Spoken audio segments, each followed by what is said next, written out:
Draft बरोबर आहे का? ड्राफ्ट बरोबर आहे का? हा ड्राफ्ट बरोबर आहे का? मी किंमतच देणार प्रत्येकाला. आपण माणूस लय सज्जन आहे, कारण जळवतोय मी, तुम्ही नाही, जळवतो मी. ड्राफ्ट बरोबर आहे का? हा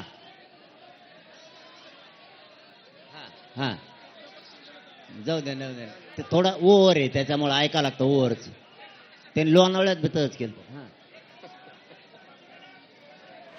आता बोत काय केस दिल ते काय? मग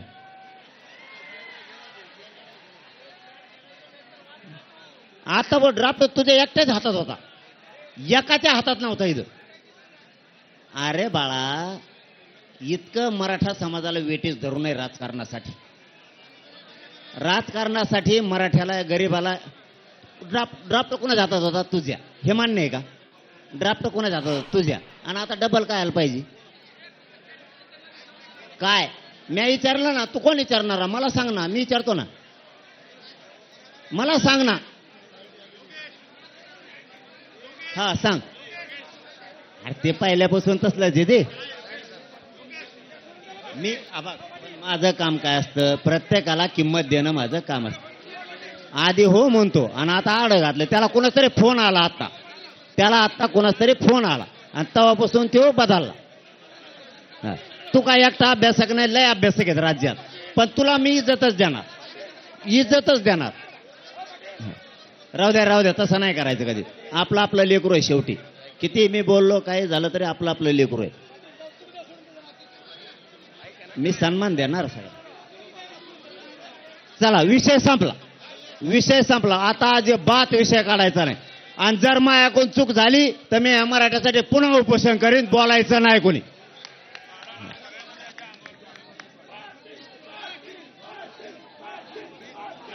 तुम्हाला वकिलाला ड्राफ्ट वाचायचा का एकदा? वकिलाला वाचा रे. नाही नाही कशामुळे म्हणता? दे ड्राफ्ट कुठे देऊ? परत यात काही चूक असलं तर मी सगळे मराठी तुमच्या अंगावर घालीन. वाचा, काही चूक आहे त्यात. सगळे एका जागेवर हो वकील.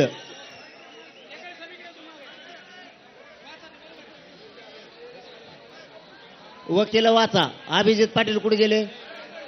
आणि आपले माने साहेब कुठे ग? अरे नाही नाही, बोलवा त्यांना. ओ टेकाळे साहेब वाचा ते. नाही नाही, तुम्ही सगळेजण वाचा ते. हो तिकडं पलीकडे वाचा. उठा इथून, इथं गर्दी नका करू. चला चला, वकील खाली वा थोडे. टेकाळे साहेब तुम्ही पण जा. ते वाचा सविस्तर, शब्द ना शब्द, कारण एकदा निर्णय झाल्यावर काही करता येत नाही. माझ्या अंगलोट येतं.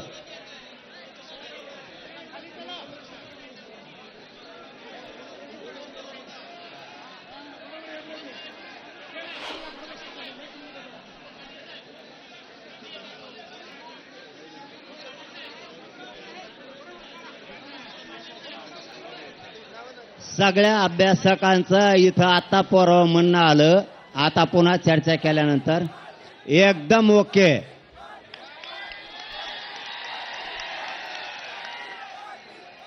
तुम्हाला बोलायचं का ओके म्हणून?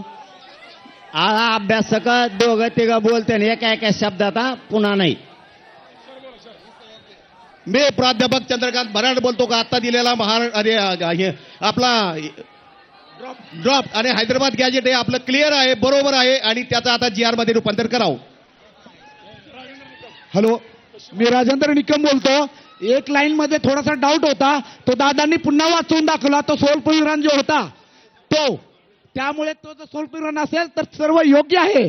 बाकीचं म्हणजे आमचं उद्दिष्ट एकच होता, मराठवाड्यातील म्हणजे हैदराबाद स्टेटच्या अंतर्गत येणाऱ्या सर्व जिल्ह्यातील सर्व बांधवांना, मराठा बांधवांना याचा फायदा झाला पाहिजे, कुणबी प्रमाणपत्र मिळालं पाहिजे. म्हणूनच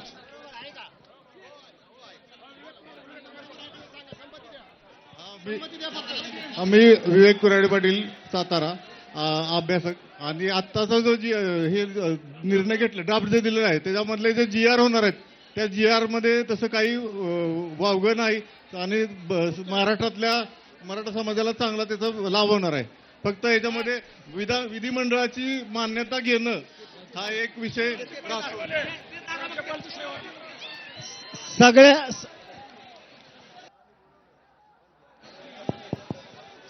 सगळ्या अभ्यासकांचं म्हणणं आहे एकदम बरोबर आहे. GR एकदम बरोबर. होऊन जाऊन द्या म्हणतात, पण जे आर निघाल्यावर जे आर निघू द्या ना आधीच कुठून आणता गुलाला आणखीन कसं होतं काही नाही, जे आर आल्यावर.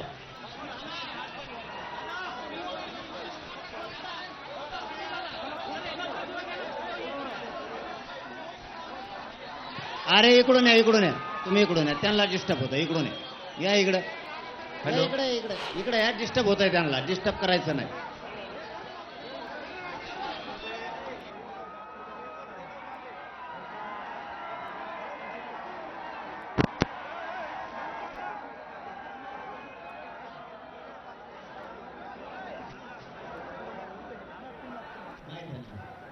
तुम्ही व्यासपीठ पाडीचा बरं का, व्यासपीठ पाडीचा नाही राहणार,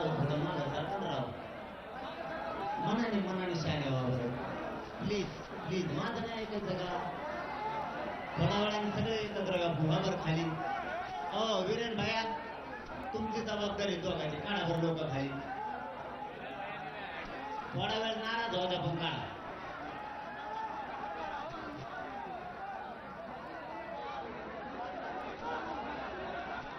तिथं विदर्भातल्या 2 तालुक्यासाठी आणि खानदेशातल्या अर्धा जिल्हा आहे, याच्यासाठी आपण शिंदे समितीला तिथं 8 दिवस काम करायला लावायचं सूचना दिलेल्या आहेत. 8 दिवस. विदर्भातला एकही पुसत ते मुखेड काय तालुका राहणार नाही. तू माईक बंद करू नको बरं का, तुला मराठीत सांगतो एकदा.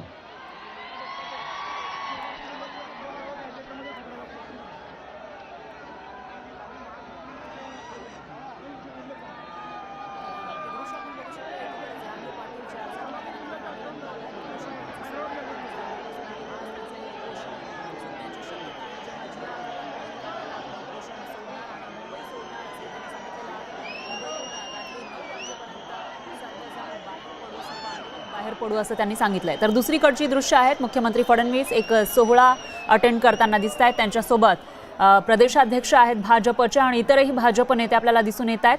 आणि तिसरीकडची दृश्य आहेत मुंबईमध्ये जल्लोषाची. काय असतं माहित आहे का तुम्हाला, माहित आहे का काय पोरा, तुम्हाला 1 घंटा शांत चित्तानं ऐकायचं तेव्हा कळणार आहे काय चाललंय. ती गोंधळात तुम्हाला काही कळणार नाही. काय असतं, हे अभ्यासक इतके हुशार आहेत, यांचं काम काहीच नसतं, यांचा काही संबंध नसतो. हे फुकट फुशारके हाणणारे लोक आहेत.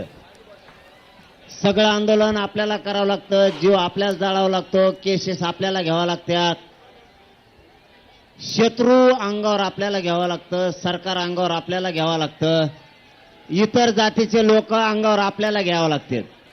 पण आपण त्यांना मोठे पण देतो तर ते माजल्यासारखं करतात. त्याच्यामुळं अभ्यासकांनी मान दिल्यावर मान घ्यावा या मताचे आम्ही आहेत. तुमचं सुद्धा योगदान आहे. म्हणून तुम्ही जर फोन आल्यावर बदलत असतान, आम्ही पण सोपे नाहीत मग एवढे. त्यामुळे अभ्यासाची गरज नाही. मीच लय मोठा अभ्यासक आहे, एकटाच पठ्ठे लय मोठा अभ्यासक आहे.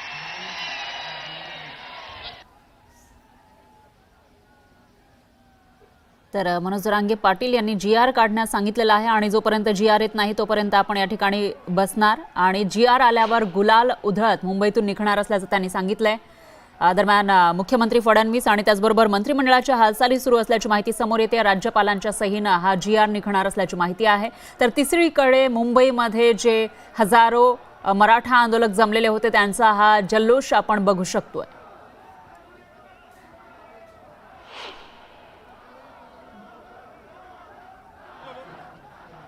त्यामुळे आज मनोज जरांगे पाटील यांचं उपोषण सुटण्याची शक्यता आहे. मनोज जरांगे यांच्या आंदोलनाला अखेर यश आलेलं आहे. लाखोंच्या गर्दीनं मुंबईत दाखल झालेले आंदोलक जे आहेत ते अखेर आता आनंदी दिसत आहेत. कुठल्या बाजूला? परभणी जिल्हा पूर्ण तालुका पांगरा. आता एवढं आंदोलन सगळं आटोपलंय, आनंदी दिसत आहे. काय काय सगळं झालं? आनंद. GR आता एका घंट्यामध्ये GR यायला इथं GR निघा. आंदोलन झालं, गुलाल उधळायला आम्ही सगळे तयार आहेत. गुलाल उधळायला आता जरांगे पाटलांना सांगितलेलं आहे. एका घंट्यात GR येणार आहे. हैदराबाद गॅझेट लागू झालेला आहे. हैदराबाद गॅझेट लागू झाले. कुठल्या गावचं? कोरफडी बीड जिल्हा. बीड जिल्ह्याची लय तुफान गर्दी होती, म्हणजे अगदी तिथं आंतरवली सराटीपासून मुंबईपर्यंत किती लोक आलते, काय सगळे खुश का? सगळे खुश आहेत. वाशीला अडवायचा प्रयत्न केला तरी बी बीडचे लोक थांबले नाहीत, डायरेक्ट आझाद मैदानावर आले आणि आनंद बघताय तुम्ही, गगनात मावणार नाही. सरकारचे बी या निमित्ताने अभिनंदन करतो की त्यांनी आमच्या मागण्या मान्य केल्या आणि जरांगे पाटलांना त्रास दिला नाही, त्याबद्दल डबल एकदा अभिनंदन करतो त्यांचे. 6 दिवस झालं जरांगे पाटील उपाशी आहेत, पाण्यावर आहेत फक्त. आता लवकरात लवकर जी.आर. निघल. उपोषण सुटल्यावर गावाकडे कधी निघणार नाही? लगेच निघणार गावाकडे आनंदात. मुंबईकरांचे बी आभार मानतो की त्यांना आम्ही त्रास दिला नाही आणि दिला असला तरी त्यांनी आमचा मान्य केला आणि त्यांनी आम्हाला खूप मोठं सहकार्य केलंय मुंबईवाल्यांनी, त्यांचे बी आभार जातात. आता महिला आंदोलक देखील आपल्या सोबत आहेत. आपण बघितलं तर मोठी गर्दी आहे, गर्दीत रस्ता काढत पोहोचलात, आनंद आहे, आता सगळं आटपलंय. खूप आनंद आहे, खूप आनंद आहे. आज आमच्या आंदोलनाला यश आलेलं आहे. काय जसं घोरपडीला जसं हे मिळालं तसं आज आम्हाला आमचा आनंद गगनात मावेना. आमच्या पाटलांनी जे काही उपोषण केलं त्याचं आज चीज झालं आणि आम्ही सरकारचेही धन्यवाद मानतो की आज त्यांनी जे काही सहकार्य आम्हाला दाखवलं. बस जी.आर. निघाला की आम्ही गुलाल उधळणार आणि पुण्याच्या दिशेने निघणार, कुणी आपापल्या मार्गाने निघणार. ज्योतिबाचा गुलाल माझ्या देखील अंगावर पडलाय, आपण बघतोय गुलाल उधळलाय. विश्वास ठेवू नका, कोणी उचकीत असतं आपल्याला उचकायचं नाही. जर सरकारनं काही चुकीचं केलं तर तुम्हाला शब्द देतो. माझा मुलगा 10वीत मेरिट, 12वी मेरिट, अमरावती विद्यापीठ मेरिट आणि मराठवाडा विद्यापीठामध्ये बाबासाहेब आंबेडकर विद्यापीठ फर्स्ट जिओलॉजीमध्ये. पण त्याचं भविष्य असं आहे की 2 महिन्यामध्ये इथे काम करत आहे फक्त 20,000. आता माझाही आनंद जो असा आहे गगनात मावेनाचा, त्यात मी पहिलं अभिनंदन गणपती बाप्पांना स्मरण करून सरकारला सद्बुद्धी मिळाली त्याबद्दल त्यांचे अभिनंदन. आणि सर्वात महत्वाचे डबल टिबल लाखो अभिनंदन माझ्या जरांगे पाटलांना की त्यांच्या याला यश लाभलं. नाही तर आता मेरिट येऊन माझा मुलगा गोल्ड मेडलिस्ट आहे या वर्षीचा औरंगाबाद विद्यापीठाचा, त्याबद्दल सरकारचे अभिनंदन, खास करून जनतेचे अभिनंदन माझ्या मराठा बांधवांनी.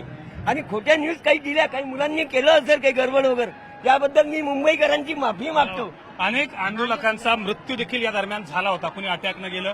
त्यांच्या वारसाला प्रत्येकी आर्थिक मदत आणि नोकरी हा देखील निर्णय झाला, त्याबद्दल काय? त्याबद्दल आम्ही सरकारचं खूप अभिनंदन करतो. कारण ज्या बांधवांचा बळी गेलेला आहे, त्या बांधवांचं आमच्यासाठी बळी गेलेला आहे, त्या बांधवांना आम्ही भावपूर्ण श्रद्धांजली देतो. आणि त्या बांधवांच्या घरचे जे मंडळ आहे, कोणी असं आई भाऊ असं, त्या बांधवांच्या मागे आमचे दादा संघर्ष काय सोबत उभे राहतील. तालुका पातळीवर आता सिक्युरिटीसाठी म्हणजे जात पडताळणीसाठी तालुका पातळीवर देखील आता कार्यालय स्थापन होतील. वारंवार तालुक्याला जाऊन खूप हेळसांड व्हायची, वेगळ्या पैशाची मागणी व्हायची, याचं समाधान आहे. अगदी गाव पातळीवर तलाठी ग्रामसेवक यांच्या हातात हे सगळा कारभार नाही, तालुक्यावर झालं तरी चालतंय. शिंदे समिती स्थापन करण्याची आहे तालुक्यावर. आम्ही फ्रीमध्ये करायला तयार आहेत. आम्हाला कुठलंही मानधन पाहिजे नाही. आम्ही जर करायला पातळीमध्ये तयार असले तर आम्ही पातळी तयार करू शकतो. आम्ही पूर्ण करतो, फ्रीमध्ये करू शकतो.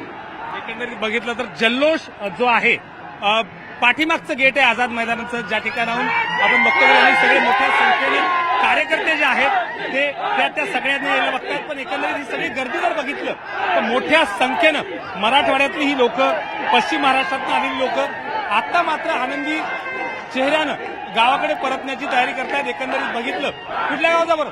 पोखरी तालुका लोहा. कोणता? पोखरी तालुका लोहा, जिल्हा नांदेड. जिल्हा नांदेड. तिकडं पार तेलंगणा कर्नाटक बॉर्डर आहे. एवढ्या लांबून तू आला, सणावाराचं, सणासुदीचं, गणपती आहे, गौरी असतात मराठवाड्यात, महालक्ष्मी असतात, तरी मी सगळं सोडून हो सगळं सोडून आलो. पाटलाचा आदेशच होता, सगळं कामं वगैरे सगळं सोडून तुम्ही या मुंबईच्या दिशेने रवाना व्हा. त्याप्रमाणे पाटलाच्या आदेशाप्रमाणे आज मुंबईला आलो आणि 60-70 वर्षाच्या काळात पाटलाच्या आंदोलनामुळे आम्हाला खऱ्या अर्थाने आज न्याय मिळाला. पाटलाच्या सहकार्यामुळे, पाटलाच्या आंदोलनामुळे आम्हाला खऱ्या अर्थाने आज आम्हाला 70 वर्षाच्या काळातला न्याय मिळाला आणि आमचा विजय. काय करतोस? काय शेती करतो.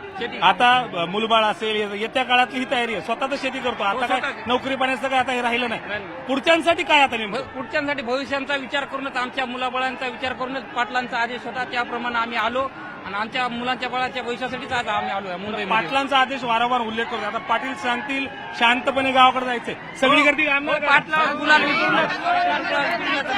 शांतपणे आम्ही गावाकडे 9 वाजेपर्यंत मुंबई पूर्ण खाली करतात. नाही जायचं. जोपर्यंत पाटील सांगतील तोपर्यंत इथून हलायचं सुद्धा नाही. गुलाल उधळण्यात नाही, येतानाच जाणार नको नाही. आम्ही. 2 मिनिटं पाटील जाणार म्हणले 1 घंटा आणखीन थांबा, त्यामुळे पाटील 4 दिवस म्हणले तरी राहणार. हा पाटील जोपर्यंत म्हणतील तुम्ही आता जा आम्ही आता जाऊ, पाटील म्हणतील 1 महिना थांबा, तर 1 महिना आम्हाला आमच्या गावाकडून रसद पुरतील.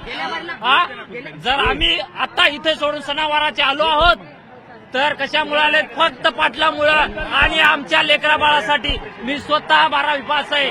आरक्षण नसल्यामुळे मी आणि पैसा नसल्यामुळे यामुळे मी आरक्षण नसल्यामुळे पैसा नसल्यामुळे मी मागा आहे, नाहीतर मी सुशिक्षित राहिलो असतो. आता जो उल्लेख केला तू काय शिकतोस, काय शिकलास, काय अडचण आली, हे सगळं सविस्तर सांग. मी 12वी सायन्स केलेला आहे आणि मला B.Pharm.C करायची होती, त्यामुळे मी नीट पण दिलती, CET पण दिलती. पण कॉलेजची फीस महाग असल्यामुळे, माझे आई वडील शेती करत असल्यामुळे, शेतमजूर असल्यामुळे, थोडीशी शेती आहे आमच्याकडे, त्याच्यामुळे तेवढा पैसा जमवला जाऊ शकत नव्हता. त्याच्यामुळे मी आज माझ्या आई वडिलांसोबत शेतीत काम करतो स्वतःच्या. बरोबर.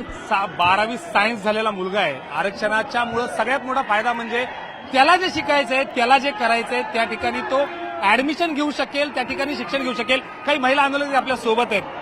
गर्दीत सहसा येणं महिला टाळतात. तुम्ही आलाय, एवढी गर्दी, एवढं सगळं. मी एकटी नाही आलेली, माझी 3 वर्षाची मुलगी माझ्या बरोबर आहे. कारण हा जो इतिहास आज जरांगे पाटलांनी घडवलाय ह्याचे आम्ही साक्षीदार आहोत. ह्या गोष्टीचा आम्हाला अभिमान आहे. त्याचबरोबर पाटलांच्या प्रयत्नांना जे यश आलेलं आहे आणि सरकारने ज्या आज आमच्या मागण्या मान्य केलेल्या आहेत त्यासाठी आम्ही सरकारचे आभारी आहोत. आणि त्याचबरोबर मुंबईकरांनी जे सहकार्य केलं आमच्या बांधवांना त्यासाठी आम्ही मुंबईकरांचे पण आभार मानतो. त्याचबरोबर आजपर्यंत जे पण आंदोलनं मुंबईमध्ये झाली आणि त्यानंतर आज जे पाटलांना यश आलेलं आहे. दुसरी गोष्ट, आता आम्ही पुढे 1 तासासाठी याच्यासाठी थांबलेलो आहे. सरकारने मागण्या केलेल्या आहेत, पण अजून GR हातामध्ये आलेलं नाहीये. GR जोपर्यंत हातात येत नाही तोपर्यंत आम्ही मुंबई सोडू शकत नाही. कारण आमच्याबरोबर लास्ट टाइमला वाशीमध्ये खूप वाईट घडलेलं आहे. फक्त मागण्या दाखवल्या, ते GR निघले नव्हते. आज आम्ही जोपर्यंत GR हातात येत नाही आम्ही मुंबई सोडणार नाहीये. गुलाल उधळायसाठी आम्ही वाट बघतोय. कारण ज्यावेळेस गुलाल उधळणार, ज्यावेळेस GR हातात येणार त्यावेळेस आम्ही खुशीने मुंबई सोडणार.